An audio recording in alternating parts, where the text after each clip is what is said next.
사무엘상 13장. 사울이 왕이 될 때에 40세라.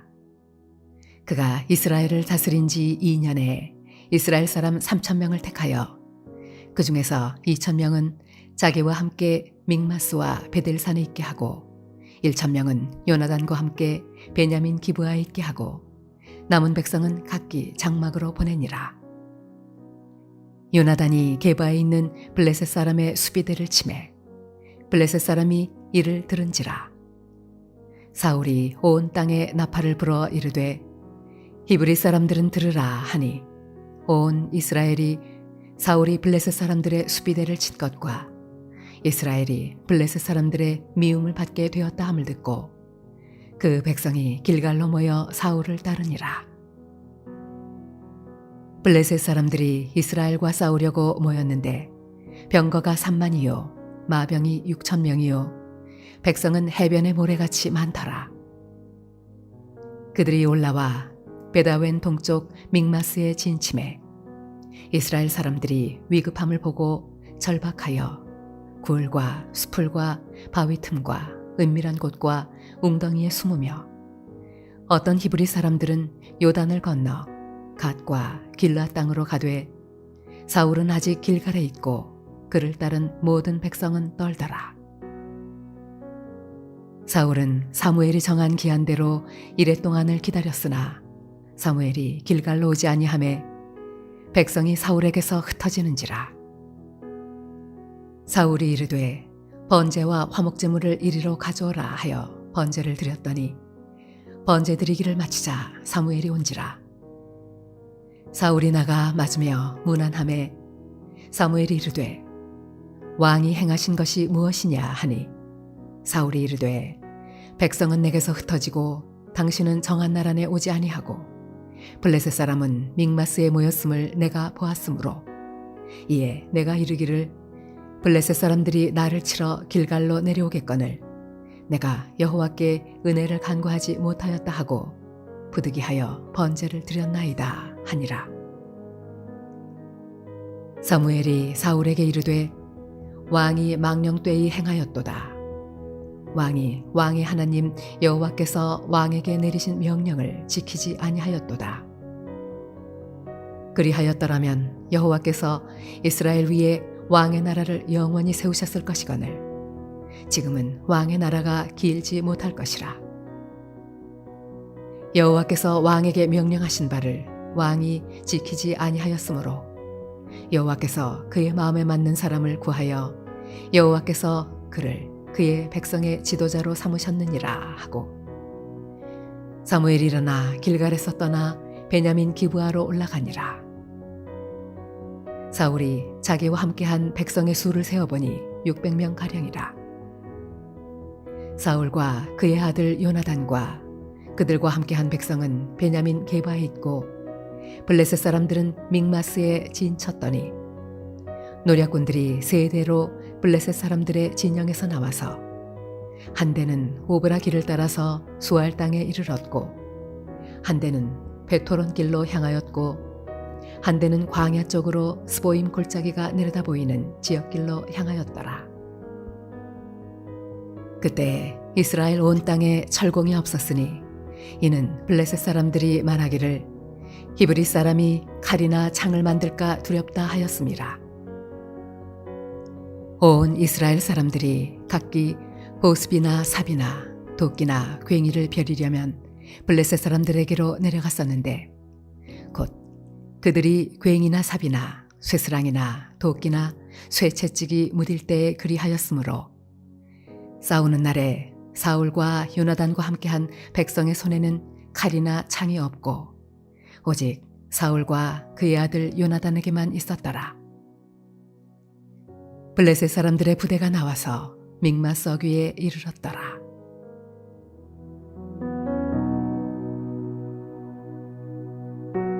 자, 오늘은 사무엘상 13장을 묵상하도록 하겠습니다. 사울이 왕이 된 후에 두 번째 해에 블레셋과의 전쟁을 준비하면서 이스라엘 백성들은 사울을 왕으로 존경을 하면서도 또한 두려워하게 되는데요. 사무엘이 그에게 기름을 부었을 때 사무엘은 그를 위해 길갈에 7일 동안 머물라고 명령했고, 그 기간이 끝나면 반드시 그에게 와서 그를 위해서 번제를 드리고 그가 해야 할 일을 지시할 것이라고 약속했습니다. 이제 사울은 블레셋이 자기를 치려고 군대를 소집하게 되면 그들을 이기기 어려울 것이라고 생각을 하고 이제 신속하게 대응을 하고자 했습니다. 그러나 이스라엘 백성들은 사무엘이 그들을 도우려고 오지 않은 것을 보고 이제 늦게 왔기 때문에 사울을 지도자로 신뢰하지 않고 두려운 나머지 흩어지기 시작합니다. 사울은 자신이 공경에 처하게 되자 사무엘이 오기도 전에 번제를 드리고 맙니다. 이것은 명백한 죄가 되는 행위죠. 먼저 사울은 사무엘에게 불순종을 하게 됩니다. 그리고 또 사울 왕은 그가 제사장이 아님에도 불구하고 제사장들만이 드리는 제사를 드렸습니다. 따라서 이 사울이 드린 번제는 아무 소용이 없었습니다. 자, 하나님께서는 이스라엘 왕이 제사장이 되는 것이나 반대로 제사장이 왕이 되는 것을 결코 허락하지 않으셨습니다. 자, 우리가 이제 역대하 26장에도 한번 보시면 우시야 왕이 나옵니다. 우시야 왕이 그 제사장의 일을 하려고 하다가 하나님께서 그를 나병에 걸리게 한 사건이 나옵니다. 자, 사울은 사무엘이 도착하기 바로 전에 제사를 드리기로 결정을 했습니다. 그가 하나님을 믿고 조금만 한 시간만 더 기다렸다면 그 상황은 얼마나 달라졌겠습니까? 여러분, 기다림의 그 마지막 순간은 정말 견디기가 어렵고요. 우리가 문제를 스스로 해결하도록 강력하게 우리를 유혹하고 맙니다. 사무엘은 사울이 잘못한 일을 알고 있었습니다. 그러나 사무엘은 사울에게 어떤 이유나 핑계를 듣고 싶지는 않았었습니다. 사무엘이 듣고 싶었던 것은 고백과 회개였을 것입니다. 그러나 사울은 변명을 늘어놓고 자신이 한 일을 정당화하면서 회개할 기색을 조금도 보이지 않았습니다.